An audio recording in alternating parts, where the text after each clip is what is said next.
ஒரு வசனத்தை மாத்திரம் வாசிக்கலாம். மத்தேயு எழுதின சுவிசேஷத்துல 1வது அதிகாரத்துல 8வது வசனத்தை வாசிக்கலாமா?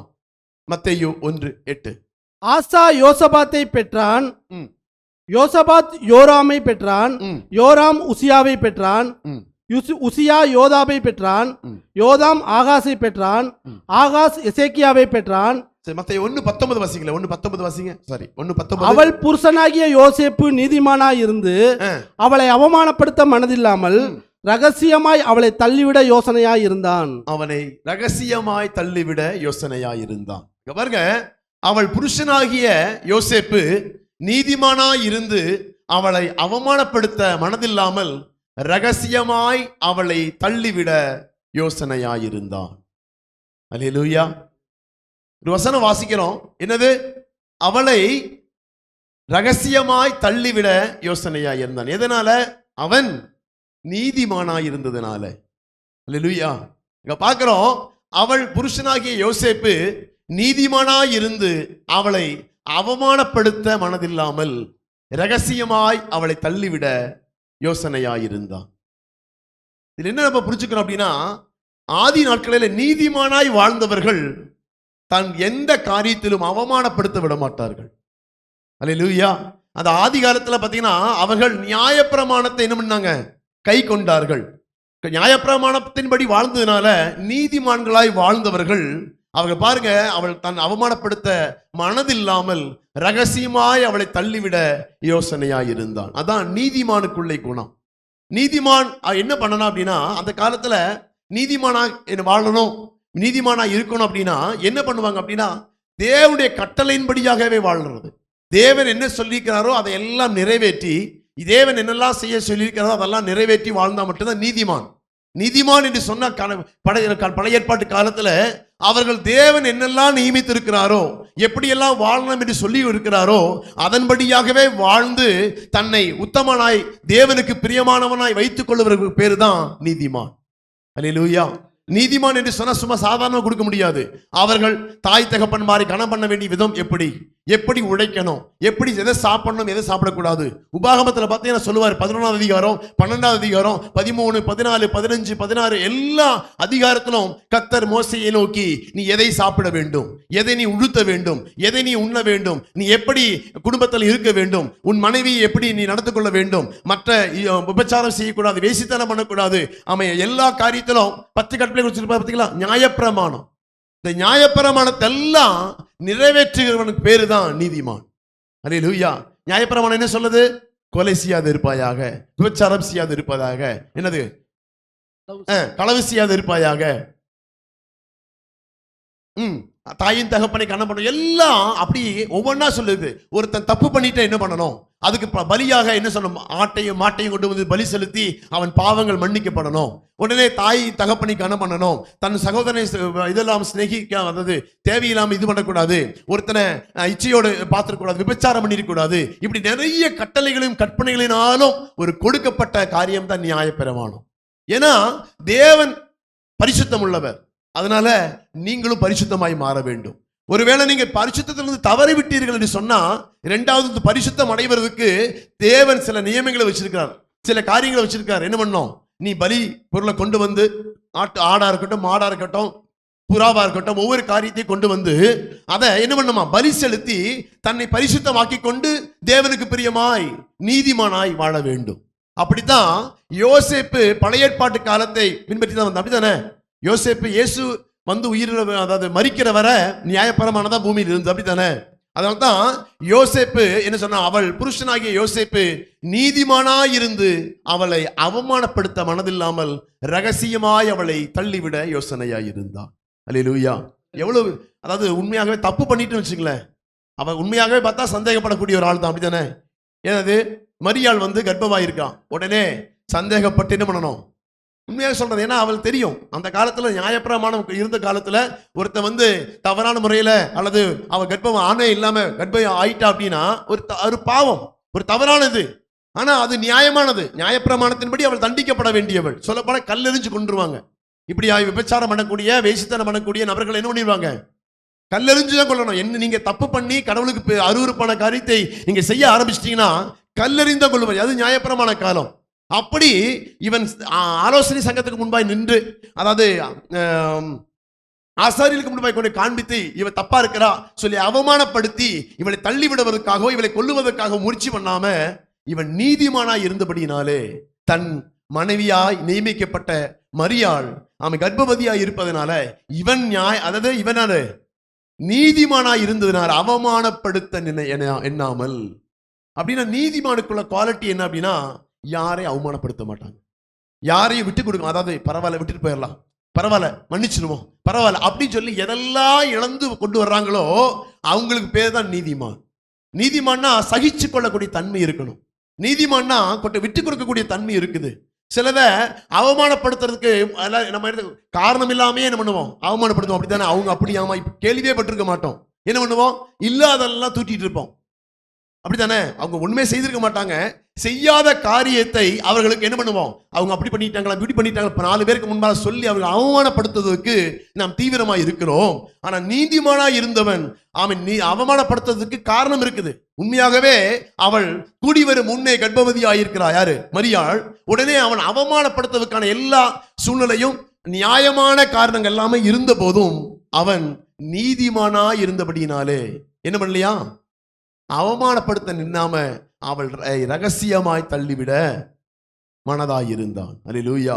அப்ப நாம இதிலிருந்து கற்றுக்கொள்ள வேண்டிய, பழைய ஏற்பாட்டு காலத்துல நியாயப்பிரமாணம் அவ்வளவு பிரபல்யமாய் இருந்த காலகட்டத்துல, நியாயப்பிரமாணம் நிறைவேறி கொண்டிருந்த காலத்துல யோசேப்பு அங்கே நீதிமானாய் இருந்தபடியினாலே அவன் அவமானப்படுத்த எண்ணாமல், அந்த அவமானத்தின் காரணங்கள் எல்லாம் சரியாயிருந்த போதும் தன்னுடைய நீதிமானாய் நடந்து கொள்ளும்படியாக சில காரியத்தை அவன் மறக்கிறான், சில காரியத்தை விட்டு விடுகிறான், சில காரியத்திலே இது பண்றான். அதுக்கான காரணங்கள் நிறைய இருக்குது. எப்படி நீதிமானாகிறதுங்கிற ஒரு 10 வசனம் மேல இருக்குது, அதை வாசிக்கல. ஆனா இப்போ ஒரு வசனத்தை வாசிக்கலாம். ரோமர் 7:14 வாசிக்கலாமே. ரோமர் 7:14. மேலும் நமக்கு தெரிந்திருக்கிறபடி, ரோமர் 7:14, மேலும் நமக்கு தெரிந்திருக்கிறபடி நியாயப்பிரமாணம் ஆவிக்குரியதாய் இருக்கிறது. நியாயப்பிரமாணம் ஆவிக்குரியதாய் இருக்கிறது.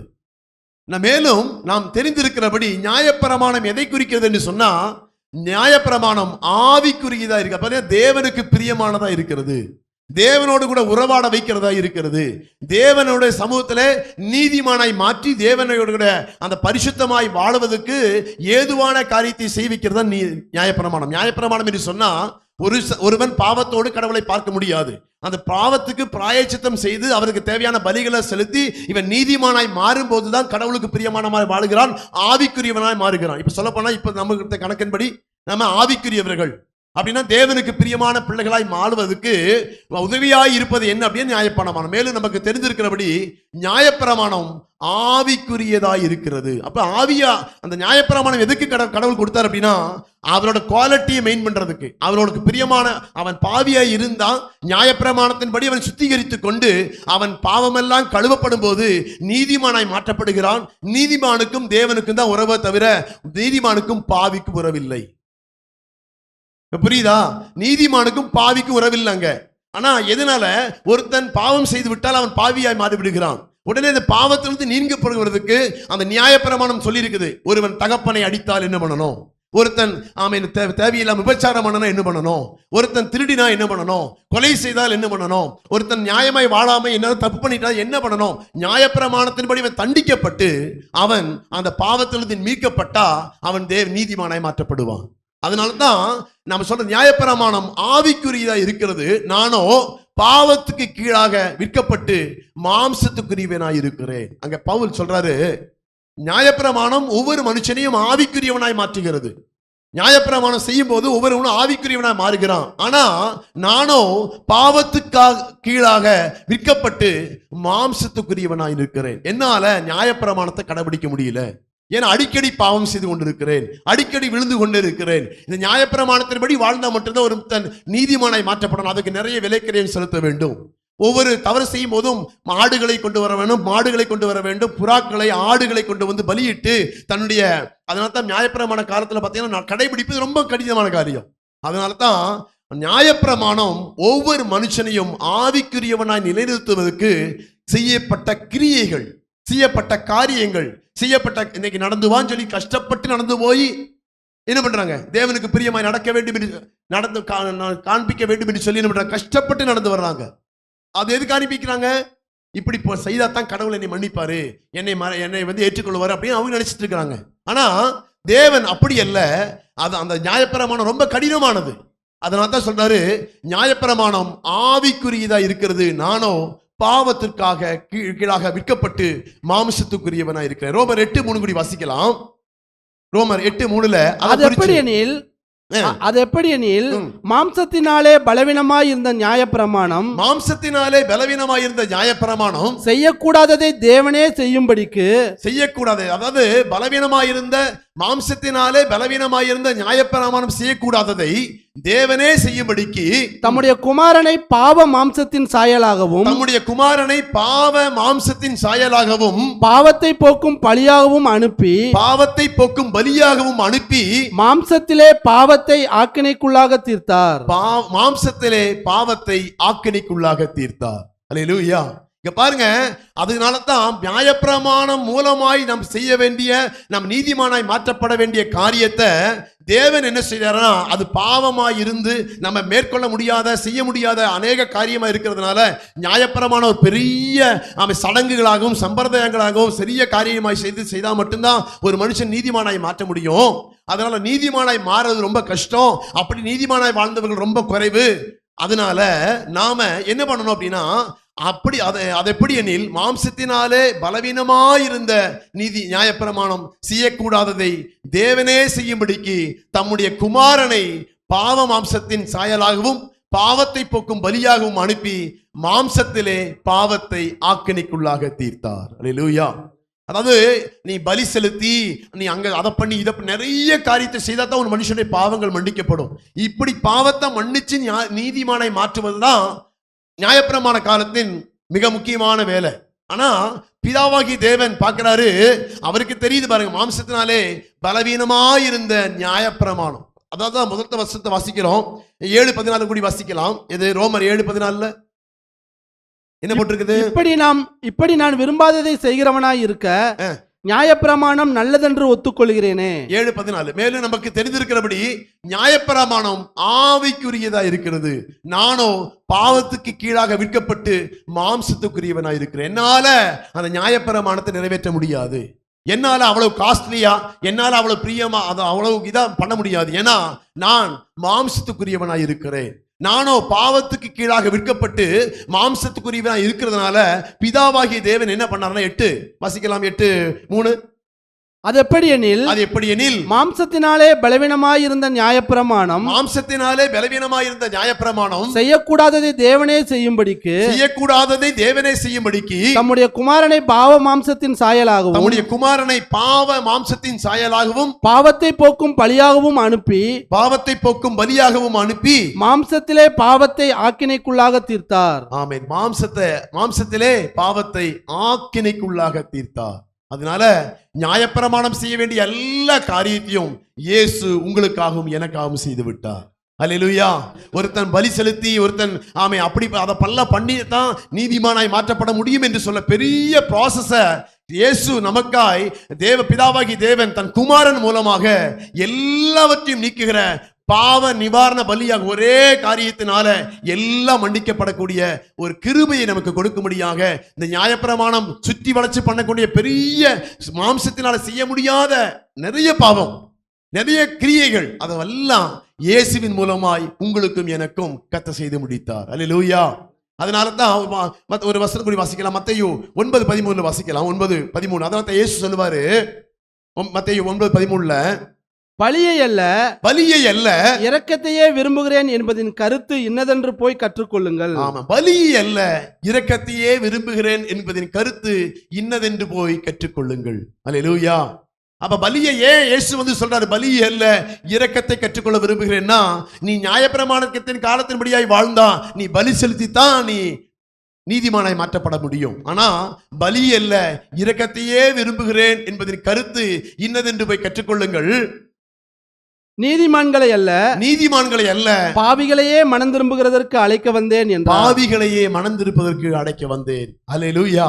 அப்ப நீதிமான்களாய் மாற்றுவதற்கு அநேக நீதிமான்களாய் நியாயப்பிரமாணத்தின்படியாய் நீதிமான்களாய் மாற்றப்பட்டு நீதிமான்களாய் இருக்கிறாங்க. ஆனா நீதிமான்களாய் மாற முடியாம, நியாயப்பிரமாணத்தை கை கொள்ள முடியாம, அந்த அளவுக்கு ஆடு வாங்கவும் மாடு வாங்கவும் காசு இல்லாம அவ்வளவு கஷ்டப்பட்டு இருக்கக்கூடிய நபர்களை மீட்கும்படியாக பாவிகளை மனம் திருப்பதற்கு அழைக்க வந்தேன் என்று கர்த்தர் சொல்லுகிறார். அல்லேலூயா. மத்தேயு 23:27 கூடி வாசிக்கலாமே. 23:27 கூடி, மாயக்காரராகிய வேதபாரகரே, பரிசேயரே, உங்களுக்கு ஐயோ! வெள்ளையடிக்கப்பட்ட கல்லறைகளுக்கு ஒப்பாயிருக்கிறீர்கள். வெள்ளையடிக்கப்பட்ட கல்லறைகளுக்கு ஒப்பாயிருக்கிறீர்கள். அவைகள் புறம்பே அலங்காரமாய் காணப்படும். அவைகள் புறம்பே அலங்காரமாய் காணப்படும். உள்ளேயோ மரித்தவர்களின் எலும்புகளினாலும் சகல அசுத்தங்களினாலும் நிறைந்திருக்கும். அடுத்த வசனம் கூடி வாசிக்கலாம். அப்படியே நீங்களும் மனுஷருக்கு நீதிமான்கள் என்று புறம்பே காணப்படுகிறீர்கள். புறம்பே காணப்படுகிறீர்கள். உள்ளத்திலோ மாயத்தினாலும் அக்கிரமத்தினாலும் நிறைந்திருக்கிறீர்கள். அதாவது அவன் நியாயப்பிரமாணத்தை நிறைவேற்றி வருகிறான். ஆனா உள்ளத்திலே அவனுக்கு வெளிப்புறமாக பார்க்கும்போது மாயக்காரரா இருக்கு. அவங்க என்ன பண்றாங்கன்னா, உள்ளத்துல பாத்தீங்கன்னா அவங்க நியாயப்பிரமாணத்தை நிறைவேற்றாங்க வெளியில பிரகாரமா. உள்ளத்துல அவர்கள் மாற்றம் இல்லை. கடவுள் எதுக்கு உள்ளத்திலே மாற்றத்தை கொடுக்கிறாருன்னா, நியாயப்பிரமாணத்தின் மூலமாய் சொல்லப்படுகிற காரியம் எல்லாம் ஒருவனை நீதிமானாய் மாற்றுகிறது. ஆனா நியாயப்பிரமாணம் செய்யக்கூடிய காரியம் எல்லாம் ஒருவனை பரிசுத்தமாய் மாற்றுகிறது. ஆனா நிறைய பேர் கிரியையினாலே செய்யறாங்க, ஒழிய உள்ளத்திலே அந்த மாற்றம் இல்லை. அதனால அப்போஸ்தலர் 13:39 கூடி வாசிக்கலாம். 13:39. அப்போஸ்தலர் 13:39 மோசேயின் நியாயப்பிரமாணத்தினாலே நீங்கள் எவைகளினின்று விடுதலையாகி நீதிமான்களாக்கப்படக்கூடாது இருந்ததோ, எவைகளினாலே மோசேயின் நியாயப்பிரமாணத்தினாலே நீங்கள் எவைகளினின்று விடுதலையாகி நீதிமான்களாக்கப்படாது இருந்ததோ, விசுவாசிக்கிற எவனும் அவைகளினின்று இவராலே விடுதலையாகி நீதிமான்கப்படுகிறான் என்று உங்களுக்கு தெரிந்திருக்க கடவுது. இங்க வசனத்தை நல்லா வாசிக்கணும். அங்க சொல்லுது பாருங்க, நல்லா வாசிச்சு பாருங்க. மோசேயின் நியாயப்பிரமாணத்தினாலே நீங்கள் எவைகளினின்று விடுதலையாகி நீதிமான்களாக்கப்படாதிருந்ததோ, விசுவாசிக்கிற எவனும் அவைகளினின்று இவராலே விடுதலையாகி நீதிமானாக்கப்படுகிறான். அல்லேலூயா. பெரிய ப்ராசஸ் என்னது? ஒருத்தன் பாவம் செய்துட்டான், ஒருத்தன் தாய் தகப்பனுக்கு கீழ்ப்படியாம கனம் பண்ணாம போயிட்டான், ஒருத்தன் என்னது கொலை செய்துட்டா, விபச்சாரம் பண்ணிட்டா, என்னெல்லாம் பண்ணணும்னு சொல்லி நியாயப்பிரமாணம் நிறைய கற்றுக் கொடுத்திருக்குது. இதன்படியாய் செய்தா மட்டும்தான் ஒருத்தன் நீதிமானாய், அந்த பாவம் நீங்கப்பட்டு அந்த அக்கிரமம் மன்னிக்கப்பட்டு அவன் தேவனுக்கு பிரியமான நீதிமானாய் மாறுவதற்கு நிறைய ப்ராசஸ் இருக்குது. நிறைய பலி செலுத்த வேண்டும், நிறைய பிராயச்சித்தம் செய்ய வேண்டும், 7 நாள் வெளி தங்கி இருக்கணும், அதாவது ஆலயத்துக்கு புறம்பா அந்த இடத்துக்கு புறம்பா தங்கி இருக்கணும், நிறைய மாம்சத்தின்படியாய் நிறைய கிரிகளை செய்ய வேண்டும். ஆனா மோசேயின் நியாயப்பிரமாணத்தினாலே நீங்கள் எவைகளினின்று விடுதலையாகி நீதிமான்களாக்கப்படாது. இதனால நிறைய பேர் நீதிமானாகப்படவே இல்லை. ஏன்னா எல்லாராலும் இதை செய்ய முடியாது. யாரோ கொஞ்சம் பேர்னால மாத்திரம் இந்த காரியத்தெல்லாம் செய்து முடிஞ்சது. அநேகர் நீதிமானாக ஆக முடியல. கொஞ்சம் பேர் நீதிமானாகவும் அநேகர் பாவிகளாகவும் இருந்தார்கள். ஏன்னா நிறைய பேர்னால செய்ய முடியாது. நிறைய பேர்னால பணக்காரனால செய்துருவாங்க, ஏழைகளால் செய்யவே முடியாது. ரொம்ப கஷ்டப்படுறதுனால அவங்களால செய்ய முடியாது. அதனால தான் சொல்றாரு, மோசேயின் நியாயப்பிரமாணத்தினாலே நீங்கள் எவைகளினின்று விடுதலையாகி நீதிமான்களாக்கப்படாத இருந்ததோ, விசுவாசிக்கிற எவனும் அவைகளின்று இவராலே விடுதலையாகி நீதிமானாக்கப்படுகிறான். அல்லேலூயா. அதை எப்படி நம்ம அந்த நியாயப்பிரமாணத்தினால விடுதலையாக முடியாம தவித்துக் கொண்டிருந்தார்களோ அவர்களுக்கெல்லாம் அப்போஸ்தலர் அந்த நடவடிக்கைகளை சொல்றாங்க, என்னது? இவராலே நீங்கள் நீதிமானாக்கப்படுகிறீர்கள். அல்லேலூயா. நியாயப்பிரமாணம் செய்து பெரிய கிரியையெல்லாம் செய்து நீங்கள் நீதிமானாக்கப்பட வேண்டிய தேவையில்லை. நீங்க இருவரையினாலே நீங்கள் நீதிமானாக்கப்படுகிறீர்கள். ரோமர் 1:17 கூடி வாசிக்கலாம். எப்படி நம்ம நீதிமானாக்கப்படுகிறோம் என்று சொன்னா, ரோமர் 1:17 விசுவாசத்தினாலே நீதிமான் பிழைப்பான் என்று எழுதியிருக்கிறபடி, விசுவாசத்தினால் உண்டாகும் தேவ நீதி விசுவாசத்திற்கென்று அந்த சுவிசேஷத்தினால் வெளிப்படுத்தப்படுகிறது. ஆமென். எப்படி ஒரு மனுஷன் நீதிமானாய் மாற முடியும்? எப்படி நியாயப்பிரமாணம் இல்லாமல் ஒரு மனுஷன் நீதிமானாய் மாற முடியும் என்று சொன்னா, விசுவாசத்தினாலே நீதிமான் பிழைப்பான். அல்லேலூயா. ஒரு நம்ம வேதவசனம் சொல்றது, விசுவாசத்தினால் நீதிமான் பிழைப்பான். அப்ப விசுவாசத்தினாலே நீதிமான் பிழைப்பான் என்று சொன்னா, அந்த விசுவாசம் எப்படி ஒரு மனுஷனுக்குள் வரும்? விசுவாசத்தினால் நீதிமான் பிழைப்பான், அப்படித்தானே? நீதிமானாய் மாற்றப்படுவதற்கு நீ விசுவாசிக்க வேண்டும். அப்ப விசுவாசம் வந்தா தான் ஒரு மனுஷன் நீதிமானாய் மாற்றப்பட முடியும்.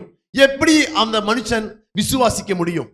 எப்படி அந்த மனுஷன் விசுவாசித்தா மட்டும்தான், அதாவது இவராலே உங்களுக்கு நியாயப்பிரமாணம் செய்ய முடியாதத, மோசேயின் கொண்டால் கொடுக்கப்பட்ட உங்களால் கீழ்ப்படிய முடியாம நியாயப்பிரமாணத்தினாலே நியாயப்பிரமாணம் செய்ய முடியாததை இவர் மூலமாய் நம் என்ன பண்றோம்? நீதிமானாய் மாற்றப்படுகிறோம். அப்படித்தானே? அந்த நீதிமானாய் மாற்றப்படுகிறதுக்கு விசுவாசத்தினால் நீதிமான் பிழைப்பான் எழுதியிருக்கிறது. அப்போ இந்த விசுவாசத்தினால் நீதிமான் பிழைப்பான் என்று எழுதியிருக்கிறபடி விசுவாசத்தினால் உண்டாகும் தேவ நீதி விசுவாசத்திற்கென்று அந்த சுவிசேஷத்தினால் வெளிப்படுத்தப்பட்டிருக்கிறது. அல்லேலூயா. நீங்க பைபிளை வாசிக்க வாசிக்க உங்களுக்குள் விசுவாசம் பெருக ஆரம்பிக்கும். அல்லேலூயா. அதான் சொல்லுது, விசுவாசத்தினால் உண்டாகும் தேவ நீதி விசுவாசத்திற்கென்று அந்த சுவிசேஷத்தினால் வெளிப்படுத்தப்பட்டிருக்கிறது. இந்த சுவிசேஷத்தை நீங்க வாசிச்சீங்கன்னா, வேதத்தை நீங்க வாசிக்க வாசிக்க வாசிக்க உங்களுக்குள் விசுவாசம் வரும். அந்த விசுவாசம் வரும்போது நீங்கள் என்னவா மாறுறீங்க? நீதிமானாய் மாற்றப்படுகிறோம். அல்லேலூயா. நீங்க பலி செலுத்தி நீதிமானாய் மாற வேண்டிய தேவையில்லை. நீங்கள் ஆமென் நிறைய கட்டளைகளை கீழ்ப்படிந்து நீங்க நீதிமானாய் மாற வேண்டிய அவசியம் இல்லை. இது நியாயப்பிரமாண காலம் அப்படிப்பட்டதா இருந்தது. ஆனா கிருபையின் காலத்திலே கர்த்தர் உங்களுக்கும் எனக்கும் எப்படி நீதிமானாய் மாற்றுகிறார் என்று சொன்னா, விசுவாசத்தினாலே நீதிமானாய் மாற்றப்பட வேண்டும். அதுதான் உண்மை. உங்களுக்குள்ள அந்த விசுவாசம் வர வேண்டும் என்று சொன்னா, அந்த விசுவாசத்தினாலே உண்டாகும் தேவ நீதி நீங்க விசுவாசிச்சா அது உங்களுக்கு நீதியாக எண்ணப்படும். என்ன விசுவாசிக்கணும்? இயேசு எனக்காய் மரித்தார். அல்லேலூயா. என் பாவங்களை எல்லாம் அவர் சுமந்து இருக்கிறார், என் பாவத்தை எல்லாம் அவர் மன்னித்து இருக்கிறார் என்பதை நீங்கள் விசுவாசிக்க வேண்டும். இந்த விசுவாசத்தினால் அதுதான் தேவ நீதி. ஒரு மனுஷன் பாவம் எல்லாம் கழுவப்படுவதற்கு பலி செலுத்த வேண்டும். இது விசுவாச நீதி. ஆனா இந்த பாவம் எல்லாம் மன்னிக்கப்படுவதற்கு ரத்தம் சிந்தி ஒரு மிருகத்தின் பாவம் எல்லாமே என் இயேசுவின் ரத்தம் என்னை கழுவும் என்று சொல்லி நீங்க விசுவாசிச்சா அதுதான் தேவ நீதி. அல்லேலூயா. அதாவது விசுவாசத்தினால் உண்டாகும் தேவ நீதி விசுவாசத்திற்கென்று அந்த சுவிசேஷத்தினால் வெளிப்படுத்தப்பட்டிருக்கிறது. அல்லேலூயா. நீங்க வேதத்தை வாசிக்க வாசிக்க உங்களுக்குள் விசுவாசம் வரும். வேதத்தை வாசிக்க வாசிக்க நாம் நீதிமானாய் மாற்றப்பட்டு கொண்டிருக்கிறோம். அதனால தான் என்ன பண்றோம்? டெய்லி பைபிள் படிங்க அப்படின்னு சொல்றோம். அப்படித்தானே? டெய்லி வேதத்தை வாசிங்க. விசுவாசத்தினால் நீதிமான் பிழைப்பான் என்று பழைய ஏற்பாடு காலத்திலும் சொல்லப்பட்டிருக்கிறது, புதிய ஏற்பாடு காலத்திலும் சொல்லப்பட்டிருக்கிறது. ஆனா பழைய ஏற்பாட்டு காலத்தில் விசுவாசத்தினால நீதிமானாய் மாற்றப்படுவதற்கு பலி செலுத்த வேண்டும். புதிய ஏற்பாட்டு காலத்துல நீ இயேசுவை விசுவாசித்தால் போதும், நீ நீதிமானாய் மாற்றப்படுகிறோம். அல்லேலூயா. அல்லேலூயா. அதனால தான் சொல்றாரு, விசுவாசத்தினாலே நீதிமான் பிழைப்பான் என்று எழுதியிருக்கிறபடி விசுவாசத்தினால் உண்டாகும் தேவ நீதி சுவிசேஷத்திற்கென்று விசுவாசத்திற்கென்று அந்த சுவிசேஷத்தினால் வெளிப்படுத்தப்பட்டிருக்கிறது. அப்ப நீங்க வேதத்தை வாசிக்க வாசிக்க, வேதத்தை நீங்க கற்றுக்கொள்ள கற்றுக்கொள்ள உங்களுக்குள்ள ஒரு விசுவாசம் வரும். தேவன் என் பாவத்தை மன்னிப்பார், என்னை மீட்கப்பார், என்னை விடுதலையாக்கினார், என்னை சுகப்படுத்துவார், என்னை பலப்படுத்துவார், என் கடப்பிரச்சனையை மாற்றுவார், என் கண்ணீரை துடைப்பார், என்னுடைய எல்லா தேவைகளை சந்திப்பார். ஆமென். ஒவ்வொரு சூழ்நிலையிலும் பாவத்துக்கு மாத்திரம் இல்ல, உங்களுக்குள் ஒவ்வொரு காரியத்துக்கும் விசுவாசத்தை வர்த்திக்க பண்ணுகிற, விசுவாசத்தை தூண்டக்கூடிய வேத வசனத்தை நீங்கள் வாசிக்க வாசிக்க வாசிக்க நீங்க எந்த பகுதியில எல்லாம் பலவீனமா இருக்கிறீங்களோ, எது உங்களை ஆட்கொண்டு இருக்குதோ, எது தேவன் பக்கமாய் நீதிமானாய் மாற்ற முடியாமல் காணப்படுகிறதோ அதன் மேலமெல்லாம் ஜெயம் எடுக்கிறதுக்கு இந்த விசுவாசத்தின் ஆமென் துவங்குகிற வேத வசனத்தை நீங்கள் வாசிக்க வேண்டும். அல்லேலூயா. அதான் தான் சொல்ல, விசுவாசத்தினாலே நீதிமான் பிழைப்பான். அப்ப அந்த விசுவாசம் உங்களுக்கு வர வேண்டும் என்று சொன்னா சுவிசேஷம் நீங்க வாசிக்க, வேதத்தை வாசிக்க வாசிக்கத்தான் அது வெளிப்படும். அல்லேலூயா. ஜனவரியிலிருந்து வாசிக்க சொல்லி இருக்கிறோம். வாசிக்கிறீங்களா? வாசிக்கிறீங்களா? சந்தோஷம். வாசிக்கிட்டே இருக்கணும். ஒவ்வொரு மாசம் கேட்கறதுக்கு ஆளை வச்சிருக்கிறேன், கவலைப்படாதீங்க.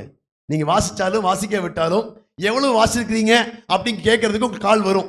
சரியா? நான் கேட்பேன், அப்படி இல்லை இன்னொருத்தர் கேட்பாங்க கண்டிப்பா. அதுக்குன்னு சில பேர் நியமித்து இருக்கிறோம். நீங்க ஒவ்வொரு மாசமும் இந்த ஜனவரி மாசத்துல அதிகமா வாசிச்ச பிரைஸ் அண்ட் ராஜாவும் பிரசன்னா இவங்க ரெண்டு பேரும் அதிகம் வாசிச்சிருக்கிறாங்க. நாங்கள் வாட்ச் பண்ணிட்டு இருக்கிறோம், செக் பண்ணிட்டு இருக்கிறோம் எவ்வளவு அதிகாரம் வாசிச்சிருக்கிறாங்க அப்படிங்கிறத. உங்களுக்கு எல்லாம் போன் கால் வரும். நீங்க கவலையே படாதீங்க, தப்பிச்சுக்கவே முடியாது. சரியா? அதனால கண்டிப்பா ஜனவரியிலிருந்து ஒவ்வொரு மாசமும், ஜனவரி 31ஆம் தேதி நீங்க எவ்வளவு வாட்ச் முடிச்சிருக்கீங்க, பிப்ரவரி 1ஆம் தேதியிலிருந்து 31ஆம் தேதி வரை 28ஆம் தேதி வரை எவ்வளவு வாசிச்சிருக்கீங்க, மார்ச்ல எவ்வளவு வாசிச்சிருக்கீங்க, ஏப்ரல்ல எவ்வளவு வாசிச்சிருக்கீங்க, மே எல்லா மாசமும் உங்களுக்கு லாஸ்ட்ல கேட்போம். அதுக்கான ஆட்களை நியமித்திருக்கிறோம். கண்டிப்பா நீதிமானாக்கப்படுவதற்கு விசுவாசத்தினாலே நம்ம நீதிமானாய் மாற்றப்படுவதற்கு வேத வசனம், சுவிசேஷத்தை வாசிப்பது, வேதத்தை வாசிப்பது மிக முக்கியமான காரியம். அல்லேலூயா. அதனால கண்டிப்பா பொய் சொல்லக்கூடாது. தேவ சமூகத்தில் சொல்றோம், தேவனுடைய காரியத்தில் பொய் சொல்லக்கூடாது. பாசிட்டிவ் சொல்லக்கூடாது. கண்டிப்பா நீங்க கரெக்டா ரிப்போர்ட் சொல்லணும். இந்த மாதத்துல தொடங்கி இருக்கிறோம், அது நடந்துட்டே தான் இருக்குது. இன்னும் சொல்ல பேருக்கு, நிறைய பேருக்கு மெசேஜ் அனுப்பினேன், நிறைய பேர் என்ன பண்ணல, ரிப்ளை அனுப்பல. நிறைய பேர் அனுப்பல இல்ல, எல்லாருக்கும் இருக்குது. சரியா, தனித்தனியா கூப்பிட்டு கேட்டுக்கிறோம். எல்லாரும் ஒரு குடும்பத்துல 4 பேர் 4 பேர், 5 பேர் 5 பேர் கண்டிப்பா வேதத்தை வாசிக்க வேண்டும். ஆமென். உங்களுக்கு நீங்க வேதத்தை வாசிக்க வாசிக்க உங்களுக்குள் விசுவாசம் பெருகும். அது உங்களுடைய சூழ்நிலையை எல்லாம் ஜெயிக்க வைக்கும்.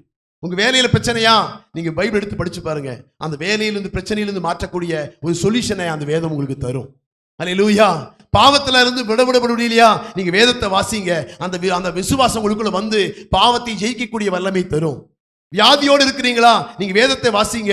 அந்த வியாதியை ஜெயிக்கக்கூடிய விசுவாச வார்த்தையில் அறிக்கை பண்ணக்கூடிய அது என்ன பண்ண முடியும், அது ஜெயிக்கக்கூடியதை மாற்றும்.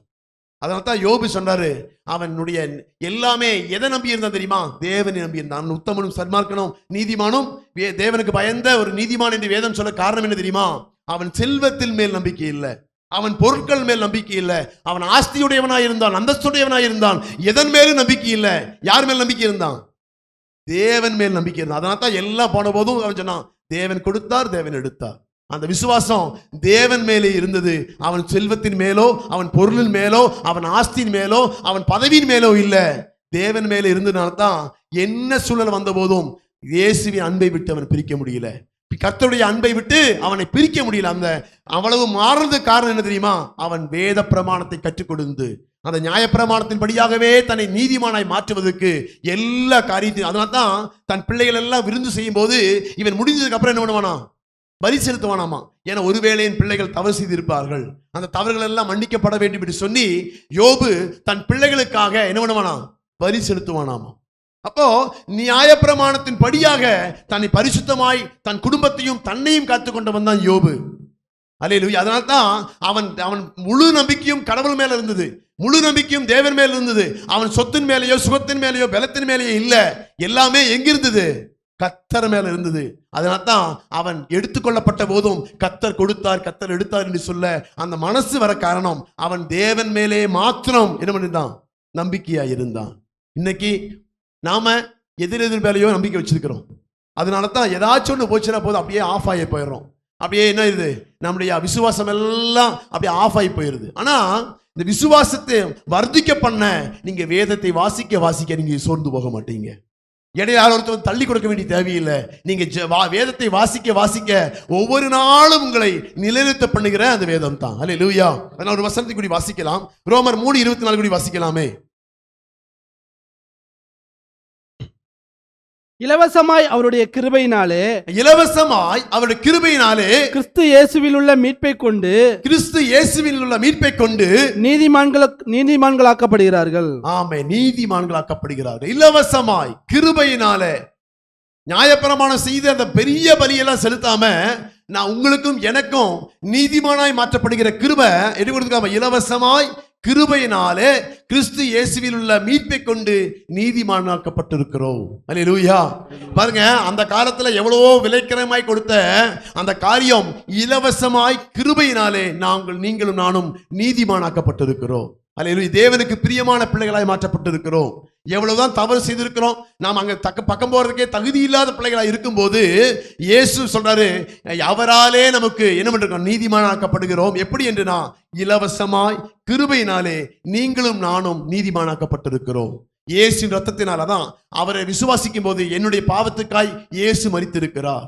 என்னுடைய பாவமெல்லாம் மன்னிக்கிறது இயேசுவின் ரத்தம் என்னை சுகமாக்கும், என்னை குணப்படுத்தும் என்று சொல்லி நீங்கள் விசுவாசிக்க ஆரம்பிக்கும் போது உங்கள் பாவங்கள் எல்லாம் மன்னிக்கப்பட்டு நீங்கள் பரிசுத்தமாக்கப்படுகிறீர்கள். நீங்க அவருடைய பிள்ளையாய் மாறுகிறோம். அல்லேலூயா. ஒன்னு கூடி வாசி, ரோமர் 3:30 கூடி வாசிக்கலாமே. விருத்த சேதனம் உள்ளவர்களை விசுவாசத்தினாலும் விருத்த சேதனம் இல்லாதவர்களை விசுவாசத்தின் மூலமாயும் நீதிமான்களாக்குகிற தேவன் ஒருவரே. விருத்த சேதனம் உள்ளவர்களை விசுவாசத்தினாலும் விருத்த சேதனம் இல்லாதவர்களை விசுவாசத்தின் மூலமாகவும். ரெண்டுக்கு வித்தியாசம் இருக்குது. அங்க ஒரே வார்த்தை சொல்லப்பட்டிருந்து நினைக்க கூடாது. விருத்த சேதனம் உள்ளவர்களை அவங்க விசுவாசிக்கிறாங்க. நான் விருத்த சேதனம் பண்ணனா நான் நீதிமானாக்கப்படுகிறேன். அதனால தான் போய் விருத்த சேதனம் பண்ணிக்கிறாங்க. சரியா? ஆனா விருத்த சேதனம் இல்லாதவர்களை விசுவாசத்தின் மூலமாகவும் என்னை தேவன் நீதிமானாய் மாற்றுகிறார் என்கிற நான் விசுவாசிக்கிறேன். அவன் சரீரத்திலே அந்த கிரியை செய்து இந்த மாதிரி நீதிமானாய் மாற்றப்படுகிறான். புரியுதா? அவன் சரீரத்திலே கிரியை செய்து இப்போ அந்த விருத்த சேதனம் பண்ணதுனால நீதிமானாக்கப்படுகிறான். நீங்களும் நானும் உள்ளத்துல விசுவாசத்தினால நீதிமானாக்கப்படுகிறோம். எவ்வளவு சிம்பிளான வேற பாருங்களேன். அவன் கஷ்டப்பட்டு வேதனை சகிச்சு அவன் விருத்த சேதனம் பண்ணப்பட்டு அவன் நீதிமானாய் மாற்றப்படுகிறான். நீங்களும் நானும் விசுவாசிக்கிறோம், தேவன் என்னை சுகப்படுத்துவார், நான் நீதிமானாய் மாற்றப்படுகிறேன்னு சொல்லி உள்ளத்தில் விசுவாசிச்ச போதும் நாம் நீதிமானாய் மாற்றப்படுகிறோம். அவன் கஷ்டப்பட்டு எவ்வளவு வேதனையோடு ஒரு வாரம் 10 நாள் படுத்திருந்து உடம்பு சரியில்லாம போய் அதெல்லாம் பண்ணி அவன் நீதிமானாய் ஆக்கப்படுகிற சரீர முயற்சியினால நீதிமானாக்கப்படுகிறான். நான் ஒண்ணுமே பண்ணல, உள்ளத்துல விசுவாசிக்கிறேன், நான் நீதிமானாய் மாற்றப்படுகிறேன். அல்லேலூயா! எவ்வளவு இலவசமாய் கிருபையினாலே நீதிமானாக்கப்படுகிறோம். பாவங்கள் மன்னிக்கப்படுகிறது. பாருங்க, விருத்த சேதனம் உள்ளவர்களை விசுவாசத்தினாலும் விருத்த சேதனம் இல்லாதவர்களை விசுவாசத்தின் மூலமாயும் நீதிமானாக்கப்படுகிற தேவன் ஒருவர். அவன் விசுவாசிக்கிறான், நான் விருத்த சேதனம் பண்ணாதான் நீதிமானாக்கப்படுகிறேன். அதனால அவன் போய் அவன் என்ன பண்றான்? விருத்த சேதனம் பண்ணி வலியோட வேதனையோட தன்னுடைய கிரிகள் எல்லாம் செய்து ஒரு வாரம் 10 நாள் ரெஸ்ட் எடுத்து அதெல்லாம் பண்ணதுனால அவன் நீதிமானாக்கப்படுகிறான். அப்ப இந்த காலத்துல வாழுகிற உங்களுக்கும் எனக்கும் அது தேவையா கேட்ட தேவையில்லை. நீங்க விசுவாசத்தின் மூலமாய் நீதிமானாக்கப்படுகிறோம். அல்லேலூயா! எந்த கிரியும் செய்ய வேண்டிய தேவையில்லை. நீங்களும் நானும் விசுவாசித்தால், அதனால்தான் பாடுகள் சொல்லுது, விசுவாசத்தினால் நீதிமான் பிழைப்பான், விசுவாசியே பதறாதே. பழைய காலத்துல அருமையான பாடல், அப்படிதானே? அப்ப விசுவாசத்தினால் தான் நீதிமான் பிழைப்பான். அந்த விசுவாசம் நீங்க உள்ளத்துல வாசிக்க வேதத்தை வாசிக்க உங்களுக்கு வர்த்திக்க பண்ணுகிற தேவன் அவர். ஆமே, அதான் ஜீவன் உள்ள வார்த்தைகள் எல்லாம் யாரிடத்தில் ஆண்டவர் இருக்குது? உம்மிடத்தில் அல்லவோ. பேதுரு சொல்றாரு, ஆண்டவரே நித்திய ஜீவன் தரக்கூடிய வார்த்தை எல்லாம் உம்மிடத்தில் எல்லாம் இருக்கு, நாங்க யாரிடத்துல போவோம்? அதை வாசிக்க உங்களுக்குள்ள ஜீவன் தரக்கூடிய வார்த்தை உங்களுக்குள் ஜீவனை கொடுத்து கொண்டே இருக்கும். அல்லேலூயா! அதனால தான் ஒரு வசனம் கூடி வாசிக்கலாம். ரோமர் 10:10 கூடி வாசிக்கலாமே. ரோமர் 10:10 அழகா அதை பத்தி சொல்லியிருப்பாரு, எப்படி ஒரு மனுஷனுடைய வாழ்க்கையிலே கிரியை செய்கிறது என்பதை பார்க்கலாம். ரோமர் 10:10 நீதி உண்டாக இருதயத்திலே விசுவாசிக்கப்படும், நீதி உண்டாக இருதயத்திலே விசுவாசிக்கப்படும், ரட்சிப்புண்டாக வாயினாலே அறிக்கை பண்ணப்படும். ஆமா, ஒருத்த மனுஷனை இந்த பாவமெல்லாம் நீங்கணும், சாபமெல்லாம் நீங்கணும், ஒருத்தன் விடுதலை ஆகணும், ஒருத்தன் ஆமென் கடவுளுக்கு பிரியமாய் வாழ்வதற்கு நியாயப்பிரமாணத்தின் மூலமாய் நீங்க போக வேண்டிய தேவையில்லை. நீதி உண்டாக இருதயத்தில் நீங்கள் விசுவாசிக்க வேண்டும். என்னன்னு? இயேசு என் பாவத்துக்கு எல்லாம் மன்னிச்சிருக்கிறாரு, என் நோய் எல்லாம் சுமந்து இருக்கிறாரு, நான் இனி கஷ்டப்பட தேவையில்லை, நான் பலி செலுத்த வேண்டிய தேவையில்லை, அவருடைய ரத்தம் சகல பாவங்களை கழுவி பரிசுத்தமாக்கும் என்று சொல்லி நீங்க உள்ளத்துல நீதி உண்டாக இருதயத்திலே விசுவாசிக்க வேண்டும், ரட்சிப்புண்டாக வாயினாலே அறிக்கை பண்ண வேண்டும். அல்லேலூயா! நீங்க சொல்லணும், வாயத்திறந்து உள்ளத்துல ஏற்றுக்கொள்வது மாத்திரம் அல்ல, நீங்க அதை வாயினாலே அறிக்கை பண்ணி நீங்க அதை பிரஸ்தாபப்படுத்தும் போது, இயேசுவே என் பாவத்தெல்லாம் நீங்க மன்னிப்பீருங்க சொல்லி நீங்க வாயினாலே அறிக்கை பண்ண தான் உங்கள் பாவங்கள் மன்னிக்கப்படும். அல்லேலூயா! அப்ப நீதி உண்டாக இருதயத்திலே என்ன பண்ணணும்? விசுவாசிக்க வேண்டும், ரட்சிப்புண்டாக வாயினாலே அறிக்கை பண்ணப்பட வேண்டும். அல்லேலூயா! ரட்சிக்கப்படாத யாராச்சும் இன்னும் இயேசு ரத்தத்தை கழுவப்படாம சுவாபம் மாற்றம் இல்லாம நியாயப்பிரமாணத்தின் மூலமாய் நீதிமானாய் மாற்றப்பட வேண்டிய நாம் இலவசமாய் இன்னும் நீதிமானாய் மாற்றப்படாத யாராவது இருப்பார்கள் என்று சொன்னா நீங்க உள்ளத்திலே விசுவாசிக்க வேண்டும். என்னன்னு? இயேசு என் பாவத்தை எல்லாம் மன்னிக்கிறதுக்கு அவர் பலியா இருக்கிறார், அவர் ரத்தத்தினாலே நான் என்ன பண்ணிருக்கிறேன்? பாவ மன்னிப்பு பெற முடியும் என்று சொல்லி நீங்க உள்ளத்திலே விசுவாசித்து, இயேசுவே உங்க ரத்தத்தினாலே என்னை கழுவும் என்று சொல்லி நீங்க வாயினாலே அறிக்கை பண்ணும் போது உங்கள் பாவங்கள் மன்னிக்கப்படும், நீங்களும் நீதிமானாய் மாற்றப்படுகிறோம். அல்லேலூயா! அப்படி ஆகும்போது என்ன ஆகும் அப்படின்னா, ரோமர் 2:29 வாசிக்கலாமே. அதத்தான் என்ன அழகா நம்ம பழைய ஏற்பாட்டு காலத்துக்கும் புதிய ஏற்பாட்டு காலத்துக்கும் ரோமர்ல பவுல் அழகா நம்மளை பத்தி விளக்கி, அவர் எவ்வளவு ஞானவான் என்பதை நீங்க புரிஞ்சுக்கலாம். நீங்க ரோமர் எழுதுற புத்தகத்தை நீங்க வாசிச்சீங்கன்னா பவுல் எவ்வளவு தந்திரமா, எவ்வளவு ஞானமுள்ளவன், எவ்வளவு அறிவுள்ளவன் என்பதை நான் வாசிக்க முடியும். ரோமர் 2:29 வாசிக்கலாம். உள்ளத்திலே யூதனானவனே யூதன், எழுத்தின்படி உண்டாகாமல் ஆவியின்படி இருதயத்தில் உண்டாகும் விருத்த சேதனமே விருத்த சேதனம். உள்ளத்திலே யூதனானவனே யூதன். அதாவது நியாயப்பிரமாணம் யாருக்கு கொடுக்கப்பட்டது? யூதர்களுக்கு கொடுக்கப்பட்டது. அப்ப யாரு நிறைவேற்றணும்? யூதன் தான் நிறைவேற்றணும். அப்போ அவர்கள் அந்த நியாயப்பிரமாணத்தை நிறைவேற்றினா தான் யூதர்கள். யூதர்கள் பாருங்க, இந்த அதாவது கால் கழுவாம சாப்பிட மாட்டாங்க, கை கழுவாம சாப்பிட மாட்டாங்க. வெளியே போயிட்டு உள்ள வந்தா கை கழுவிட்டு தான் உள்ள போவாங்க, கால் கழுவிட்டு தான் உள்ள போவாங்க. நிறைய சட்டதிட்டங்கள். இப்படி வாழ்ந்தா தான் அவன் யூதன். அவன் இப்படித்தான் ட்ரெஸ் போடணும், இப்படித்தான் நடந்துக்கணும், இப்படித்தான் பண்ணணும், இப்படித்தான் நிறைய காரியங்கள் அவனுக்கு கொடுக்கப்பட்டிருக்குது. அப்ப யூதன் என்று சொன்னா நிறைய காரியத்தை கடைபிடிக்கிறவன். அப்போ அவன் யூதன் என்று அழைக்கப்பட்டா மட்டும்தான் தேவனுடைய பிள்ளை என்று அர்த்தம். அப்ப அப்படிப்பட்டவனை கர்த்தர் சொல்றாரு, உள்ளத்திலே யூதனானவே யூதன். அவன் ஒரு யூதன் தான். ஆனா நீங்க உள்ளத்துல இயேசுவை ஏற்றுக்கொண்டால் நீங்களும் யூதன் தான். அல்லேலூயா, ஆமென். அதாவது யூதன் என்று சொன்னா கடவுளுடைய பிள்ளை. யூதன் என்று சொன்னா சொந்த குமாரன், தேவனால் தெரிந்து கொள்ளப்பட்ட ஜனம், தேவனுக்கு என்று வேறு பிரிக்கப்பட்டவன், அவன் தான் யூதன். ஆனா அவர்கள் யூதன் என்று சொல்லி அதுக்கு நிறைய கிரியைகளை செய்ததன் மூலமாய் தான் யூதனாக முடியும். ஆனா அவர் சொல்றாரு, நீங்க உள்ளத்துல விசுவாசித்தா நீங்களும் யூதன் தான். அல்லேலூயா. அதான் சொல்றாரு, உள்ளத்தில் யூதனானவனே யூதன், எழுத்தின்படி உண்டாகாமல். அப்படின்னா எழுத்தின்படி அப்படின்னு நியாயப்பிரமாணத்தின்படி எல்லாம் செய்தா தான் ஒருத்தன் யூதன். ஆனா அப்படி செய்யாம நீங்க இயேசுவை உள்ளத்தில் ஏற்றுக்கொண்டு விசுவாசித்தா நீங்களும் யூதன். நீங்க என்ன பண்ணணும் அப்படின்னா, அடுத்து பாருங்க, ஆவியின்படி இருதயத்தில் உண்டாகும் விருத்த சேதனமே விருத்த சேதனம். நீங்க விருத்த சேதனம் பண்ண வேண்டிய தேவையில்லை. நீங்க விசுவாசித்தா நீங்களும் விருத்த சேதனம் அடைந்தவர்களாய், விசுவாசத்தினாலே நாம் என்ன பண்றோம், யூதனாகவும் விசுவாசத்தினாலே விருத்த சேதனம் உள்ளவர்களாய் மாறப்படும். அதனால நம்ம என்ன பண்ண வேண்டிய தேவையில்லை, விருத்த சேதனம் பண்ண வேண்டிய தேவையில்லை. நீ போன 2 வாரம் 3 வாரத்துக்கு ஒருத்தர் சகோதரி கேட்டிருந்தாங்க என்கிட்ட, நாம எல்லாம் என்னது இயேசுவின் காலத்துல ஞானஸ்தானம் எடுக்கணும்னு சொல்லி சொல்றீங்கல்ல, அப்ப ஞானஸ்தானம் எடுக்கணும்னு சொன்னா அவர் எப்படி முடியெல்லாம் அந்த காலத்துல எப்படி வச்சிருந்தாரு, நீ எல்லாம் வளர்த்திருந்தாரா, அங்கிதானே போட்டிருந்தாரு, அன்னைக்கெல்லாம் விருத்த சேதனம் பண்ணாங்கல்ல, இப்படி செய்தவங்களுக்கு தானே ஞானஸ்தானம் கொடுத்தாங்க, இந்த காலத்துல வேணுமா அப்படின்னு கேட்டாங்க. இது நியாயமான கேள்விதானே. ஆனா வசனம் தெளிவா சொல்லுது, உள்ளத்திலே ஒருத்தன் யூதனாய் வாழ வேண்டும். ஆமென். அதாவது விருத்த சேதனம் இருதயத்திலும் மனதிலும் பண்ணணும். அவன் சரீரத்தில் பண்ணிக்கொண்டு யூதனாய் மாறினான். ஆனா உங்களுக்கும் எனக்கும் நீதியின் பிரமாணம் இயேசு நமக்கு என்ன இலவசமாய் கொடுத்திருக்கிறார். என்னது, நீங்க விசுவாசிச்சா தேவனுடைய மகிமையை பார்க்க முடியும். விசுவாசித்தா உங்களுக்கு வல்லமை உள்ள கரம் என்ன பண்ணும், எல்லாம் அவங்க என்னெல்லாம் பண்ணனாங்களோ எல்லாமே உங்களுக்கு இலவசமாய் கொடுக்கிறது.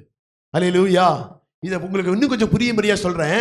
அதாவது உள்ளத்திலே யூதனானவனே யூதன், எழுத்தின்படி உண்டாகாமல் ஆவியின்படி இருதயத்தில் உண்டாகும் விருத்த சேதனமே விருத்த சேதனம். அப்ப விருத்த சேதனம் சரீரத்தில் பண்ணனா நீங்க நியாயப்பிரமாணத்தை கடைபிடிக்கிறீர்கள்.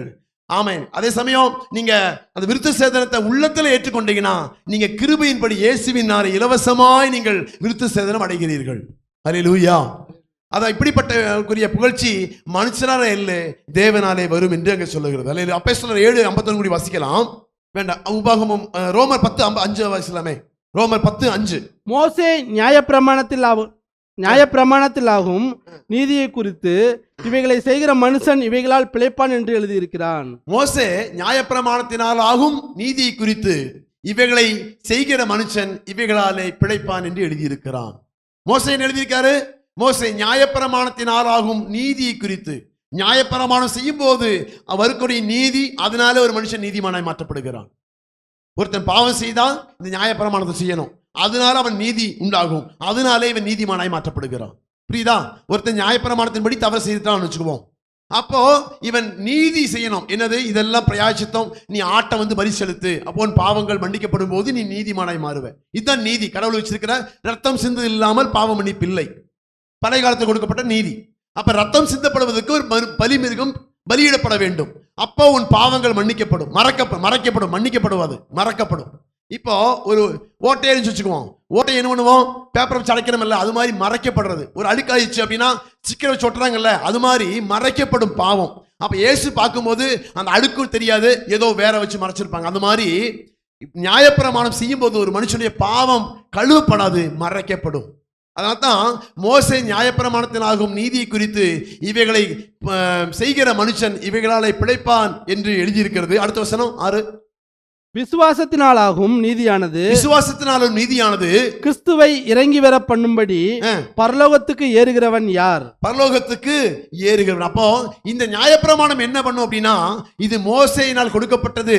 இது செய்யும் போது அவன் நீதிமானாய் மாற்றப்படுவதற்கு உதவியா இருக்கும். ஆனா விசுவாசத்தினாலாகும் நீதியானது கிறிஸ்துவை இறங்கி வர பண்ணி, கிறிஸ்துவை நமக்காய் பாடுபட பண்ணி நம்ம எல்லாவற்றையும் நீங்குவதற்கு ஒரு ஏதுவாய் இருந்தது. அல்லேலூயா.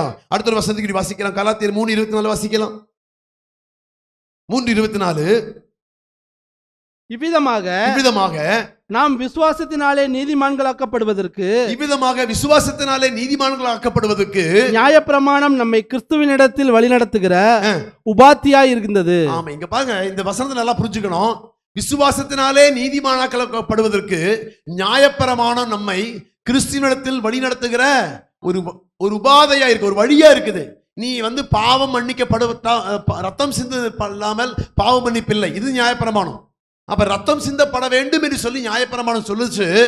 அதனால இயேசு ரத்தம் சிந்தினார்.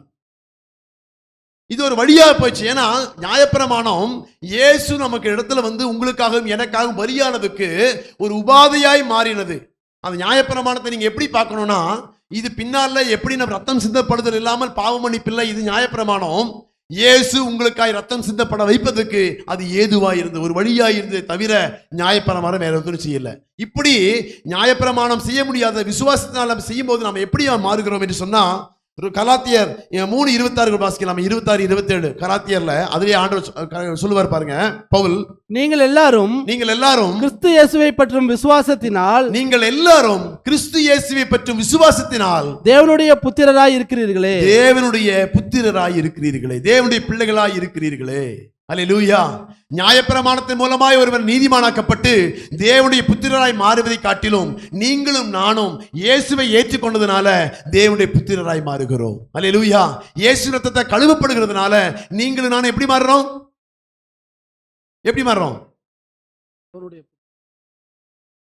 தேவனுடைய புத்திரராய் மாறுகிறோம். எதனால?